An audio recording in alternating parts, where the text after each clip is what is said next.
Tell you what, I was just thinking, I wish I had a hat. Oh, I hope there's not lice in it. Check out the bald eagle up there. Oh, those are such a big bird. All right, we got some water. Oh. That's brackish. There's definitely a fair amount of salt water in that. So this right here is a tidal river. It changes direction based on whether the tide's coming in or out. So I think I'm gonna put my kayak in and catch a ride out into the bay. See if we can't catch some fish.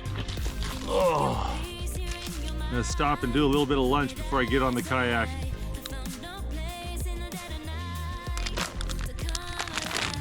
Lingihimui covered mango.